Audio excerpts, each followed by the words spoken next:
Hello students, once again I welcome you in our English class. Today our topic is the tense.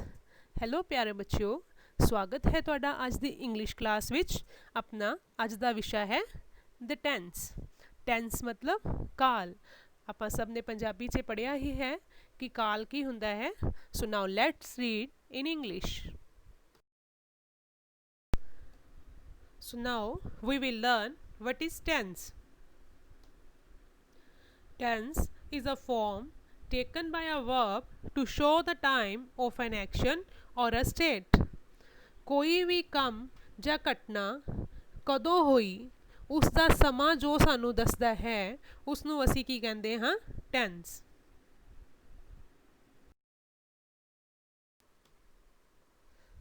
Now read these sentences.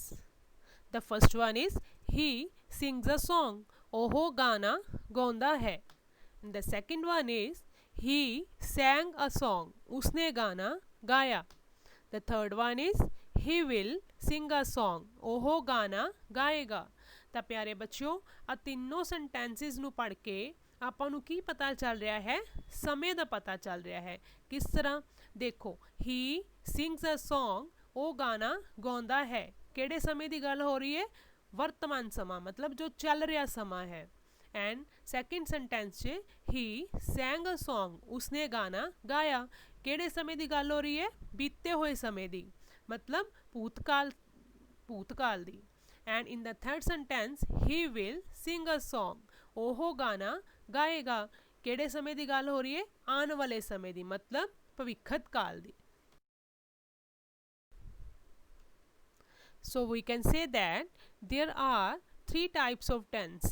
ਤਾਂ ਅਸੀਂ ਇਹ ਕਹਿ ਸਕਦੇ ਹਾਂ ਕਿ tense ਦੀਆਂ ਕਿੰਨੀਆਂ ਕਿਸਮਾਂ ਹੁੰਦੀਆਂ ਹਨ ਤਿੰਨ ਕਿਹੜੀਆਂ ਆਓ ਦੇਖਦੇ ਹਾਂ The first one is present tense ਵਰਤਮਾਨ ਕਾਲ ਮਤਲਬ ਚੱਲ ਰਿਹਾ ਸਮਾਂ And the next one is past tense ਮਤਲਬ ਭੂਤਕਾਲ ਉਹ ਸਮਾਂ ਜਿਹੜਾ ਬੀਤ ਚੁੱਕਿਆ ਹੋਵੇ And the third one is future tense ਭਵਿੱਖਤ ਕਾਲ ਉਹ ਸਮਾਂ ਜਿਹੜਾ ਆਉਣ ਵਾਲਾ ਹੋਵੇ ਤਾਂ ਟੈਂਸ ਦੀਆਂ ਕਿੰਨੀਆਂ ਕਿਸਮਾਂ ਹੋਈਆਂ ਤਿੰਨ present tense past tense and future tense These three types are divided into 4 parts each. ਇਹ ਤਿੰਨੋਂ ਕਿਸਮਾਂ ਨੂੰ ਅੱਗੇ ਚਾਰ ਹੋਰ ਭਾਗਾਂ ਵਿੱਚ ਵੰਡਿਆ ਗਿਆ ਹੈ ਤਾਂ ਆਓ ਦੇਖਦੇ ਹਾਂ ਉਹ ਕਿਹੜੇ ਭਾਗ ਹਨ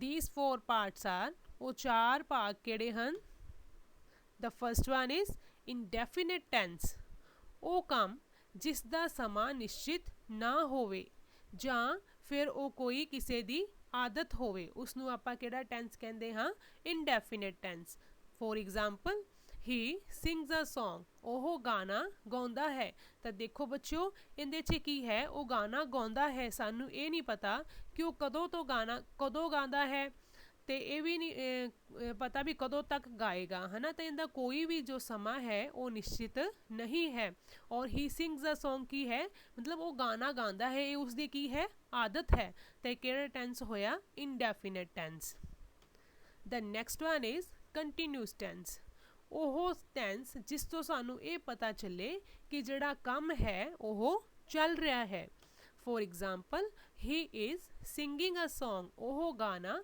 ਗਾ ਰਿਹਾ ਹੈ ਤਾਂ ਇਸ ਵਾਕ ਤੋਂ ਸਾਨੂੰ ਕੀ ਪਤਾ ਚੱਲ ਰਿਹਾ ਹੈ ਕਿ ਉਹ ਗਾਣਾ ਗਾ ਰਿਹਾ ਹੈ ਤਾਂ ਇਹ ਕਿਹੜਾ ਟੈਂਸ ਹੋਇਆ continuous tense The third one is perfect tense ਜਿਸ ਤੋਂ ਸਾਨੂੰ ਇਹ ਪਤਾ ਚੱਲੇ ਕਿ ਕੰਮ ਪੂਰਾ ਹੋ ਚੁੱਕਿਆ ਹੈ For example he had sung a song ਉਹ ਗਾਣਾ ਗਾ ਚੁੱਕਿਆ ਹੈ ਮਤਲਬ ਉਹਨੇ ਆਪਦਾ ਕੰਮ ਜੋ ਹੈ ਉਹ ਕੰਪਲੀਟ ਕਰ ਰਿਹਾ ਹੈ ਉਸ ਨੂੰ ਆਪਾਂ ਕੀ ਕਵਾਂਗੇ perfect tense and the fourth one is perfect continuous tense ਜਿਹਦੇ ਤੋਂ ਆਪਾਂ ਨੂੰ ਇਹ ਪਤਾ ਚੱਲੇ ਕਿ ਕੰਮ ਹੋ ਵੀ ਚੁੱਕਿਆ ਹੈ ਤੇ ਜਾਰੀ ਵੀ ਹੈ For example he has been singing since morning ਉਹ ਸਵੇਰ ਤੋਂ ਗਾਣਾ ਗਾ ਰਿਹਾ ਹੈ ਤਾਂ ਕੀ ਹੈ ਉਹ ਗਾਣਾ ਗਾ ਵੀ ਰਿਹਾ ਹੈ ਤੇ ਇਹ ਵੀ ਆਪਾਂ ਨੂੰ ਪਤਾ ਲੱਗ ਗਿਆ ਕਦੋਂ ਤੋਂ ਗਾ ਰਿਹਾ ਹੈ ਸਵੇਰ ਤੋਂ ਤੇ ਇਹ ਕਿਹੜਾ ਟੈਂਸ ਹੋਇਆ perfect continuous tense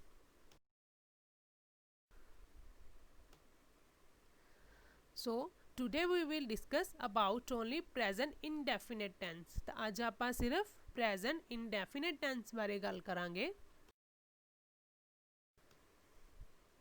So read these sentences.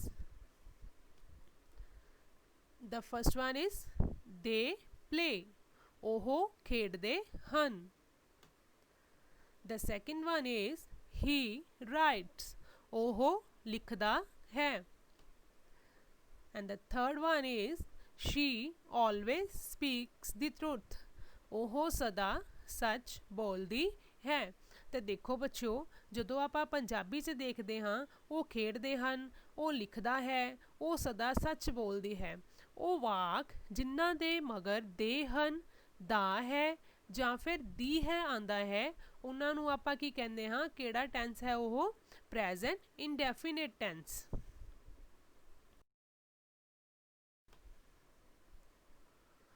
So now we will discuss rules for present indefinite tense.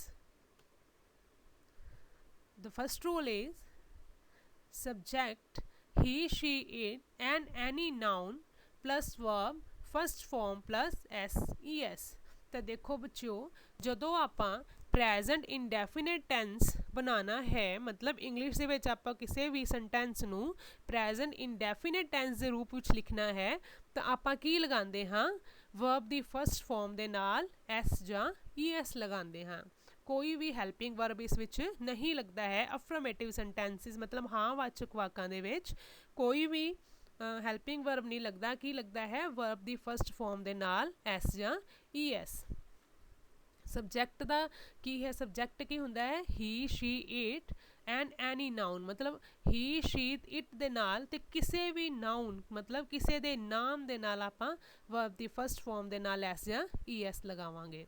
The second rule is with I, we, you and they we can't use s or es। ਤਾਂ ਬੱਚੋ ਕੀ ਧਿਆਨ ਰੱਖਣ ਵਾਲੀ ਗੱਲ ਹੈ ਕਿ I, we, you and they ਦੇ ਨਾਲ ਅਸੀਂ s ਜਾਂ es ਨਹੀਂ ਲਗਾਉਂਦੇ ਹਾਂ। we will use only verb first form। ਤਾਂ I, we, you and they ਦੇ ਨਾਲ ਅਸੀਂ ਕੀ ਲਗਾਵਾਂਗੇ? ਕੱਲੀ verb ਦੀ first form।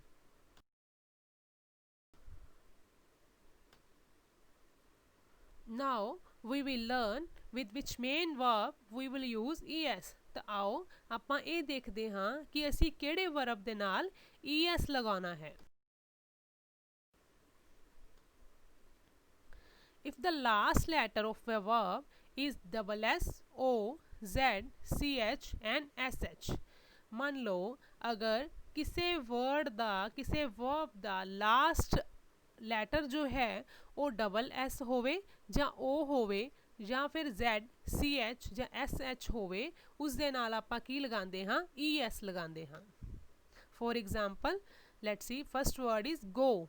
ਗੋ ਦੇ ਨਾਲ ਕੀ ਲਗਾਵਾਂਗੇ? E S. ਕੀ ਆਇਆ? ਇਹਦਾ ਲਾਸਟ ਵਰਡ ਕੀ ਹੈ? ਓ।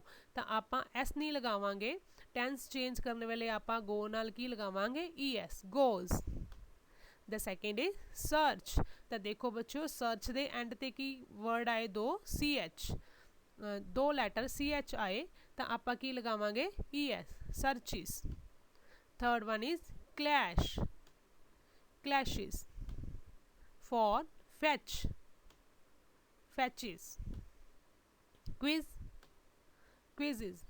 ਤਾਂ ਦੇਖੋ ਇਹਨਾਂ ਸਾਰਿਆਂ ਦੇ ਮਗਰ ਕਿਹੜੇ ਲੈਟਰ ਸੀ? O, C H, S H, C H and Z. ਤਾਂ ਆਪਾਂ ਇਹ ਲੈਟਰ ਦੇ ਹੋਣ ਦੇ ਨਾਲ ਕੀ ਲਗਾਇਆ? E and S.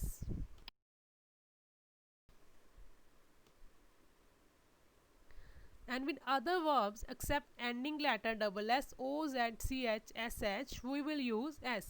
ਤਾਂ ਉਹ verb ਜਿਨ੍ਹਾਂ ਦੇ ਮਗਰ ਡਬਲ ਐਸ, ਓ, ਜ਼ੈਡ, ਸੀ ਐਚ ਜਾਂ ਐਸ ਐਚ ਨਾ ਹੋਵੇ, ਉਹਨਾਂ ਸਾਰਿਆਂ ਦੇ ਨਾਲ ਆਪਾਂ ਕੀ ਲਗਾਉਂਦੇ ਹਾਂ? ਐਸ ਲਗਾਉਂਦੇ ਹਾਂ। Now we will discuss some examples। For example ਕਿ ਅਗਰ ਆਪਾਂ ਕਿਸੇ ਸੈਂਟੈਂਸ ਨੂੰ ਪ੍ਰੈਜ਼ੈਂਟ ਇਨਡੈਫੀਨਿਟ ਟੈਂਸ 'ਚ ਚੇਂਜ ਕਰਨਾ ਹੈ ਤਾਂ ਆਪਾਂ ਕਿਸ ਤਰ੍ਹਾਂ ਲਿਖਾਂਗੇ? ਦੇਖੋ ਬੱਚਿਓ, ਜਿਵੇਂ ਫਸਟ ਸੈਂਟੈਂਸ ਹੈ I am writing a letter। ਮੈਂ ਇੱਕ ਪੱਤਰ ਲਿਖ ਰਿਹਾ ਹਾਂ। ਤਾਂ ਕੀ ਕਰਨਾ ਹੈ, ਆਪਾਂ ਨੂੰ ਇਹ ਪਤਾ ਹੈ ਕਿ ਪ੍ਰੈਜ਼ੈਂਟ ਇਨਡੈਫੀਨਿਟ ਟੈਂਸ ਵਿੱਚ ਕੋਈ ਹੈਲਪਿੰਗ ਵਰਬ ਨਹੀਂ ਲੱਗਦਾ, ਓਨਲੀ ਵਰਬ ਦੀ ਫਸਟ ਫਾਰਮ ਜਾਂ ਐਸ ਜਾਂ ਫਿਰ ਈ ਐਸ ਲੱਗਦਾ ਹੈ। ਤਾਂ ਜਿਵੇਂ ਕਿ ਤੁਹਾਨੂੰ ਪਹਿਲਾਂ ਦੱਸਿਆ ਹੈ, ਆਈ ਵੂਈ ਦੇ ਐਂਡ ਯੂ ਦੇ ਨਾਲ ਆਪਾਂ ਓਨਲੀ ਵਰਬ ਦੀ ਫਸਟ ਫਾਰਮ ਹੀ ਲਗਾਉਣੀ ਹੈ, ਐਸ ਜਾਂ ਈ ਐਸ ਨਹੀਂ ਲਗਾਉਣਾ। ਤਾਂ ਕੀ ਕਰਾਂਗੇ, ਆਈ ਐਮ ਨੂੰ ਆਪਾਂ ਨਹੀਂ ਲਿਖਾਂਗੇ, ਐਮ ਕੱਟ ਦਾਂਗੇ। ਰਾਈਟਿੰਗ ਤੋਂ ਕੀ ਬਣ ਜਾਏਗਾ, ਰਾਈਟ, ਫਸਟ ਫਾਰਮ ਰਾਈਟ ਦੀ ਰਾਈਟ ਹੋ ਗਿਆ a letter. Second sentence is they were playing cricket. ਤਾਂ ਇੱਥੇ ਵੀ ਕੀ ਕਿਹਾ ਆਪਾਂ, ਆਈ ਵੂਈ ਦੇ ਨਾਲ ਹਮੇਸ਼ਾ ਫਸਟ ਫਾਰਮ, ਤਾਂ ਦੇ ਵਰ ਕੱਟਿਆ ਜਾਏਗਾ, ਕੀ ਆਏਗਾ, ਪਲੇਇੰਗ ਦੀ ਥਾਂ ਤੇ play, they play cricket. The third is he went to school. ਤਾਂ ਇੱਥੇ ਕੀ ਸੀਗਾ, ਸੈਕਿੰਡ ਫਾਰਮ ਸੀ ਵੈਂਟ, ਪਾਸਟ ਟੈਂਸ ਦੀ ਗੱਲ ਕੀਤੀ ਗਈ ਕਿ ਉਹ ਸਕੂਲ ਗਿਆ, ਤਾਂ ਆਪਾਂ ਬਣਾਉਣਾ ਹੈ ਪ੍ਰੈਜ਼ੈਂਟ, ਤਾਂ ਕੀ ਆਏਗਾ, ਵੈਂਟ ਦੀ ਫਸਟ ਫਾਰਮ ਕੀ ਹੁੰਦੀ ਹੈ, ਗੋ, ਔਰ ਗੋ ਦੇ ਨਾਲ ਆਪਾਂ ਕੀ ਲਗਾਉਣਾ ਹੈ, ਈ ਐਸ, ਦੈਨ ਆਂਸਰ ਕੀ ਆਏਗਾ, he goes to school. The fourth one is he is singing a song. Then ਹੁਣ ਆਪਾਂ ਨੂੰ ਇਹ ਪਤਾ ਹੈ ਕਿ ਸਿੰਗਿੰਗ ਦੀ ਫਸਟ ਫਾਰਮ ਕੀ ਆਏਗਾ, ਸਿੰਗ, ਤਾਂ ਸਿੰਗ ਦੇ ਨਾਲ ਆਪਾਂ ਕੀ ਲਗਾਉਣਾ ਹੈ, ਐਸ, ਤਾਂ ਇਜ਼ ਕੱਟਿਆ ਜਾਏਗਾ, he sings a song.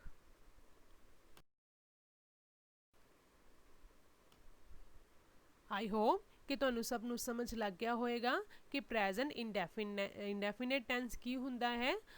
Now do practice from your grammar book. ਹੁਣ ਤੁਸੀਂ ਆਪਣੀ ਗ੍ਰਾਮਰ ਬੁੱਕ ਦੇ ਵਿੱਚੋਂ ਇੰਦੀਆਂ ਐਕਸਰਸਾਈਜ਼ ਜੋ ਹਨ ਉਹਦੀ ਪ੍ਰੈਕਟਿਸ ਕਰਨੀ ਹੈ। Thanks, have a nice day.